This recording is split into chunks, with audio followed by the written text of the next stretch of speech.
Hey guys, we're back with another episode about tech that people want but can't buy. I look back at the beginning of all of this in September and October last year.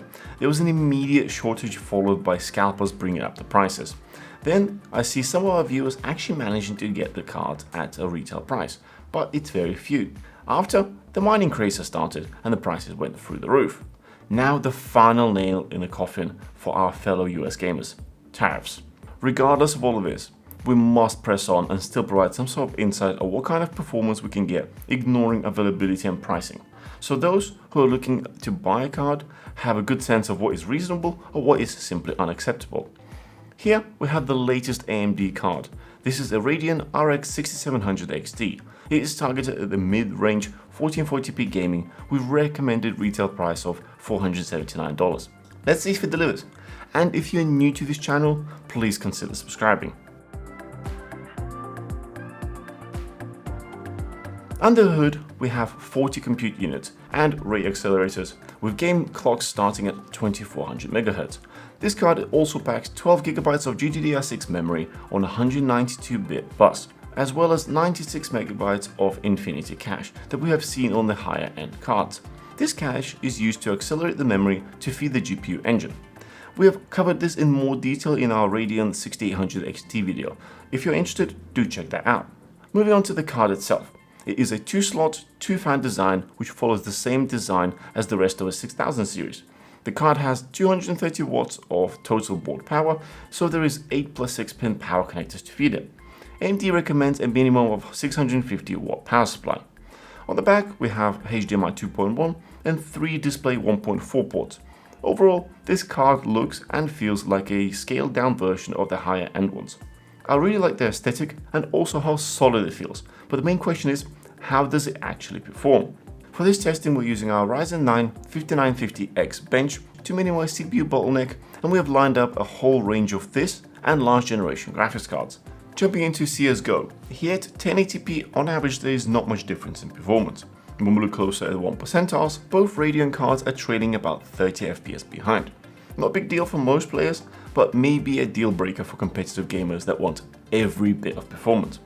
When we up the resolution to 4K, the results shuffle around, and now RX 6700 XT is taking the lead over the latest Nvidia cards. To be fair, it's also a good bit more expensive.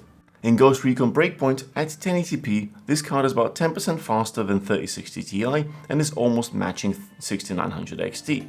When we increase resolution to 1440p, the difference between high-end cards and 6700 XT becomes clear, but is still faster than 3060 Ti by about 10%. While average frame rate is good for low refresh rate monitor, unfortunately 1% are lacking. So unless your monitor supports adaptive sync, you may experience stuttering.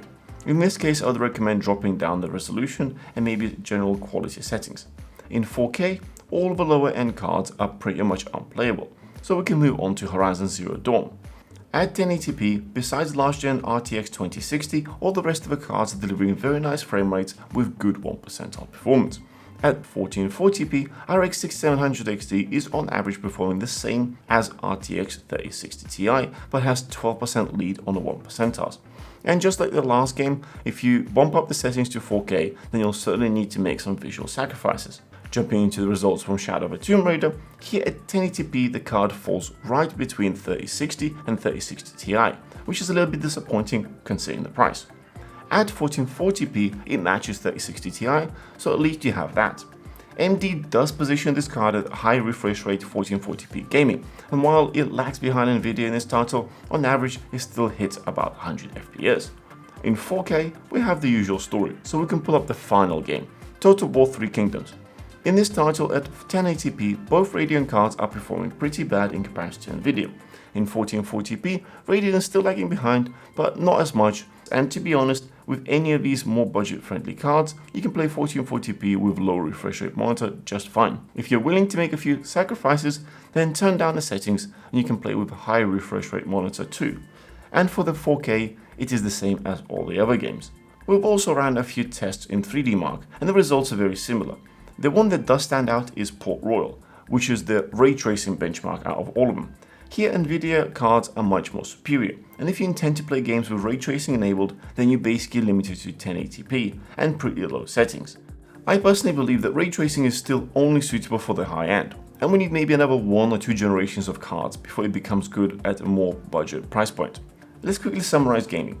This card is plenty for anyone playing mainstream esports titles at 1080p and 1440p, even with high refresh rate monitors. It can certainly run most AAA games up to 1440p at moderate to high FPS. Overall, I can say it's pretty reasonable at this price point for rasterized games, but weak at ray tracing. Another place where Radeon cards are lagging behind is professional workloads. We ran Blender benchmarks on all of these cards, and in both BMW and classroom test, RX 6700 XT is slower than RTX 3060 Ti while it is running CUDA. If we run it using optics, the difference is even greater, making even RTX 3060 faster than this Radeon. It is clear that current gen Radeon cards are not really suitable for this kind of work, and unfortunately for some gamers, this will also have detrimental effects as these cards fall short of NVIDIA encoder. Individuals who stream or record their games would benefit from the NVENC encoder and also NVIDIA Shadowplay, as these are simply superior products right now. Another thing that stands out apart from ray tracing is DLSS. NVIDIA right now is dominating this, and performance in select titles is really impressive. AMD is expected to have something to compete with it, but there is no details yet on what and when. Next, we're checking out temperatures and noise levels, and for this we've pushed this card to the max using FirmArc to really show the worst case scenario. First, we have the card at idle, and just like all recently released cards, RX 6700 XT fans are off. Here we can measure the room noise floor, which is about 37 dBA. When we run FirmArc to stress the system, the temperatures shoot up and we'll find the card peaks at 45 dBA. It's audible, but not particularly loud. If you look on the graph here, the temperatures are in the lower 80s. After manually changing the fan speed to full, it brought down the temperature to high 60s, but the card is loud at 59 dBA. I can't see any reason why the card fans need to be turned up this high unless you're able to store this PC in another room, ideally with sound isolation. Something else to note, 80 degrees is not that hot. This card, and more specifically the silicon, is designed to be operating at temperatures reaching up to 110 degrees Celsius at any particular hotspot, and I'm quoting AMD on this. Personally, I would keep it below 90 and you'll be fine. Overall, I'm pleasantly surprised at the thermal and acoustic performance of this card. It is basically a scaled down version of the RX 6800 XT, and it seems AMD did not cut any corners from the flagship model. And to answer the most important question, if you somehow find it on a shelf, should you buy it? If you find it at the retail price, snatch it up, as just like any card right now, it'll probably be the best value card on the market. If, on the other hand, you are choosing between multiple cards that have their price hiked, then there are a few things to consider. Do you intend to do some professional work, streaming, or do you want to play games with ray tracing and also DLSS? If so, NVIDIA cards are your best choice. However, if you want purely a gaming card, then RX 6700 XT is just that. It has good performance at the high-end 1080p and 1440p gaming and is able to push high frame rates for those silky smooth high refresh rate monitors. Providing the price you're paying is proportional to NVIDIA offerings, then it's great to have an extra choice of scoring a card at this price point. I hope you found this useful. Don't forget to smash that thumbs up and subscribe for more. See you guys in the next one.